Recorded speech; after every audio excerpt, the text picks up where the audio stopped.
सत्य से बड़ा कोई धर्म नहीं है। इसलिए सत्य बोला करो। क्या बोलना चाहिए? सत्य। आप लोग कितना झूठ बोलते हैं दिन भर में? 100 ग्राम, 200 ग्राम, 250 ग्राम, आधा किलो, 1 किलो, कितना झूठ बोलते हैं आप लोग। झूठ ना बोला करो मेरी माँ, समझाओ लोगों को। झूठ बोलकर हम पैसा कमा तो लेते हैं, लेकिन वो पैसा कुछ दिन बाद ही बहुत कुछ लेकर चला जाता है। इसलिए जीवन बेईमानी से नहीं, जीवन ईमानदारी से जीना चाहिए। बेईमानी सदा के लिए छोड़ दो और ईमानदारी से सत्य के रास्ते पर चला करो। एक संत जी जा रहे थे एक किसान खेत में। सुनिएगा ईमानदारी और बेईमानी में क्या अंतर होता है। एक संत जी जा रहे थे, स्वामी जी जा रहे थे, एक किसान खेत में हल जोत रहा था। उसकी पत्नी रोटी लेकर आई। उसने संत जी को देखा, संत जी को बुलाया। किसान ने चरण धोकर संत जी को एक पेड़ की छांव में बिठाया और पत्नी ने जो भोजन लाई थी उस भोजन को संत जी को परोस दिया। तभी संत जी का एक बड़ा आदमी चेला था, शिष्य था। वो दौड़ा दौड़ा आया, अरे गुरुजी घर चलिए, आपके लिए देखो 56 भोग हमारी घरवाली ने बना रखा है। संत जी को वो भोजन वहीं लेकर के आ गया, 56 प्रकार का। संत जी बोले हम तेरा 56 भोग नहीं खाएंगे, ये किसान की रोटियां खाएंगे। उस बड़े आदमी ने कहा, अरे क्या रखा है सूखी रोटियों में, हमारे घर चलते तो 56 भोग खिलाता।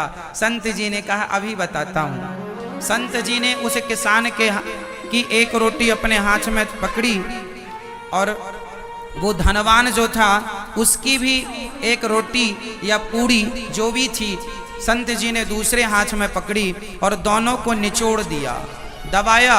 और जब निचोड़ा तो संत ने जब निचोड़ा तो जो किसान की रोटी थी उससे दूध टपकने लगा और जो उस धनवान की जो पूड़ी या रोटी जो भी थी उससे खून गिरने लगा, रक्त टपकने लगा।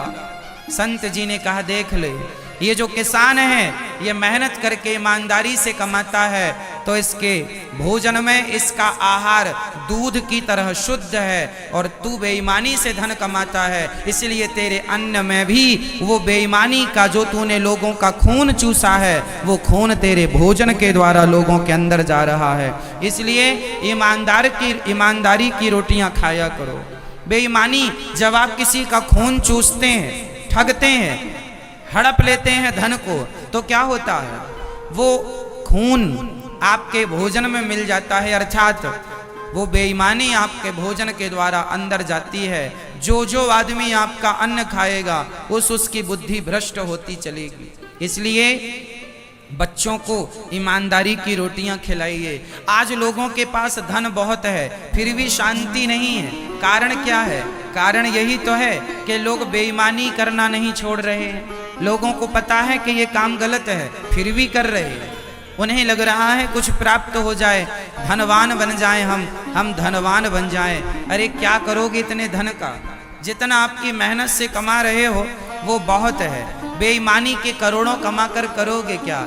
ईमानदारी के कुछ ही बहुत है। इसलिए ईमानदारी का जीवन जिया करो, बेईमानी का नहीं। ईमानदारी की रोटियां बच्चों को खिलाया करो, बेईमानी की नहीं। कोशिश ये करो कि हम सत्य बोलें, ईमानदारी से चलें। सत्य बोलना ही धर्म है। हमारा धर्म क्या है? जोर से बोलो। सत्य बोलना धर्म है कि झूठ बोलना? जोर से। सत्य बोलना। इसलिए सत्य बोला करो। दया ही धर्म है। दया धर्म का मूल है, पाप मूल अभिमान। तुलसी दया न छोड़िए जब तक घट में प्राण। दया ही धर्म है, सत्य ही धर्म है। परोपकार परहित सरिस धर्म नहीं भाई, पर पीड़ा सम नहीं अधमाई। परोपकार ही धर्म है, तो परोपकार का जीवन जिया करो। भला कीजिए भला होगा, बुरा कीजिए बुरा होगा। जो करेंगे वही भरेंगे। तो मनुष्य का धर्म है सत्य बोलना। इस वीडियो को लाइक करें, हमारे चैनल को सब्सक्राइब कर बेल आइकन जरूर प्रेस करें हमारी न्यू वीडियो सबसे